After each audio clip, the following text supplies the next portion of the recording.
Ya, tahun 2025 ini dunia tengah berduka hingga menjelang akhir tahun banyak bencana alam yang terjadi dan salah satunya kini menimpa saudara kita di Pulau Sumatera. Bencana ini belum berakhir dan butuh perhatian serta penanganan serius dari kita semua. Dan kita akan bahas lengkapnya di presentasi ini dengan judul Bencana Banjir Hantam Dunia Sumatera Berduka.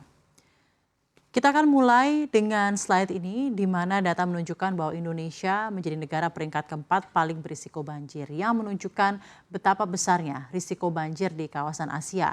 Di Asia Timur dan Pasifik, sekitar 28% dari 668 juta penduduk tinggal di area rawan banjir.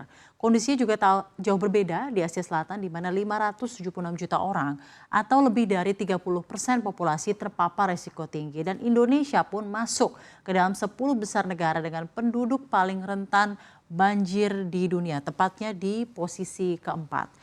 Bersama negara-negara pesisir dan juga dataran sungai besar, contohnya seperti Bangladesh, Mesir, Vietnam, Jepang, hingga India dan China. Kita akan lihat berdasarkan tabel ini, Indonesia berada di peringkat keempat yang paling berisiko banjir dengan 75,7 juta jiwa atau penduduk yang paling rentan terdampak. Dan secara absolut, India dan China mencatat jumlah penduduk terdampak banjir besar dengan masing-masing berada di level 395 dan 390 juta orang. Jika digabung, keduanya bahkan mewakili hampir sepertiga populasi dunia yang tinggal di area risiko banjir tinggi. Sementara juga kalau kita pantau di sini, negara-negara lainnya berada di posisi berikutnya adalah Bangladesh dengan 94 juta dan sisanya Pakistan, Vietnam, Amerika Serikat, Nigeria, Mesir, dan Jepang.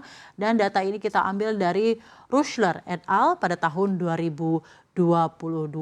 Ini adalah suatu data yang menunjukkan kerentanan banjir ini memang harus jadi perhatian oleh pemerintah dan regulator di Indonesia. Kita akan pantau juga di slide berikutnya, pemirsa. Kita tahu bahwa banjir ini bukan hanya soal air, tapi juga bencana ekonomi, bencana sosial, dan kemanusiaan.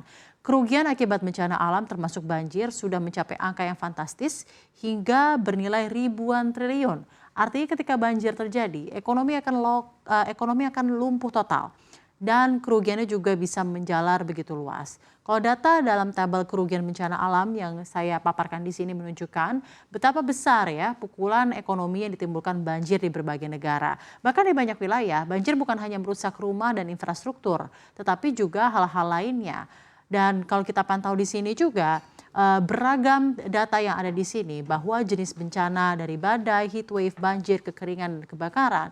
Kita lihat di sini bahwa bencana yang paling memiliki dampak yang luar biasa salah satunya adalah banjir. Jika kita bandingkan dengan lainnya yang berada di kisaran 25 korban jiwa dan lain-lain, banjir memiliki rata-rata korban jiwa sampai 205 juta orang. Ini dalam juta ya. Lalu orang terdampak di 2,91 miliar orang dengan kerugian ekonomi di 1,33 triliun rupiah. Kita ke slide berikutnya.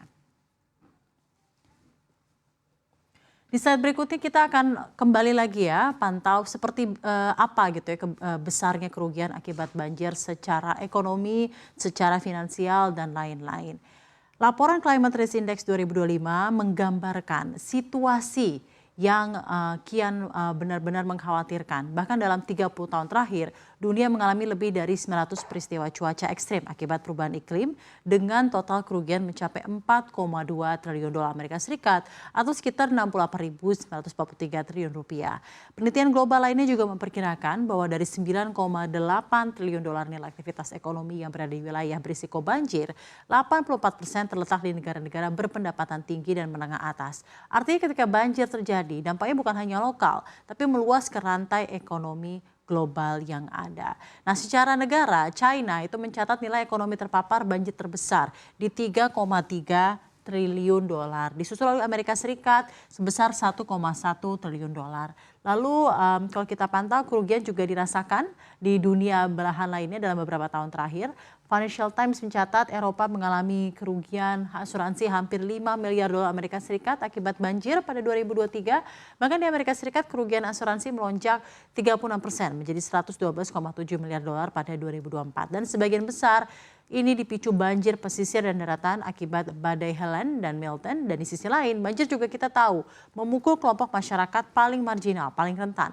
Sekitar 780 juta orang yang tinggal di wilayah yang rawan banjir hidup dengan penghasilan di bawah 5,5 dolar Amerika per hari dan 170 juta orang berada dalam kemiskinan ekstrim.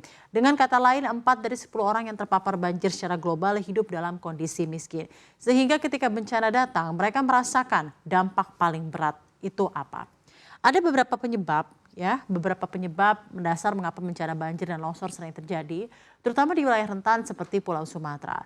Banjir yang melanda Sumatera pada akhir November 2025 disebabkan oleh beberapa faktor yang saling berkaitan. Pertama adalah curah hujan yang ekstrim yang menjadi penyebab utama di mana wilayah Sumatera bagian utara mengalami hujan terus-menerus selama beberapa hari. Menurut data dari Badan Meteorologi, Klimatologi, dan Geofisika, curah hujan di beberapa daerah mencapai lebih dari 300 mm dalam satu hari saja.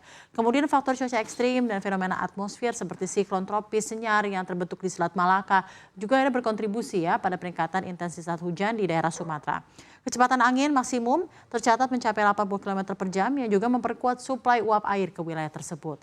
Lalu ditambah lagi yang paling penting adalah kerusakan lingkungan dan alih fungsi lahan dan berkurangnya tutupan vegetasi yang mengurangi daya serap tanah sehingga air hujan langsung mengalir deras ke sungai, mengalir deras ke tanah yang gundul dan menyebabkan banjir serta longsor. Kita lihat ke slide berikutnya. Nah, BNPB melaporkan hingga 1 Desember 2025, kondisi di Aceh, Sumatera Barat, dan di Sumatera Utara terpantau masih banyak korban meninggal dunia, luka-luka, bahkan hingga hilang. Rinciannya 604 orang korban jiwa, lalu 464 orang hilang, dan korban luka di 2.600 orang. Warga terdampak ada 1,5 juta penduduk BNPB juga mencatat ada warga terdampak yang sebanyak 1,5 juta orang penduduk dan jumlah pengungsi ada di 570.000 orang. Evakuasi sampai saat ini masih berlangsung dengan infrastruktur vital yang masif sekali rusak. Lalu juga kalau kita pantau data yang kita lihat, kerusakan infrastruktur yang ada di daerah Sumatera menghambat proses evakuasi dan pencarian korban. Di satu sisi yang kita temui adalah warga kehilangan tempat tinggal dan juga sumber penghidupan dengan adanya bencana ini. Bantuan kemanusiaan dari pemerintah dan organisasi non-pemerintah sangat dibutuhkan untuk membantu para korban. Dan saudara kita di Aceh, Sumatera Barat, dan Sumatera Utara tentunya menunggu apa aksi dari pemerintah mengenai bencana nasional ini.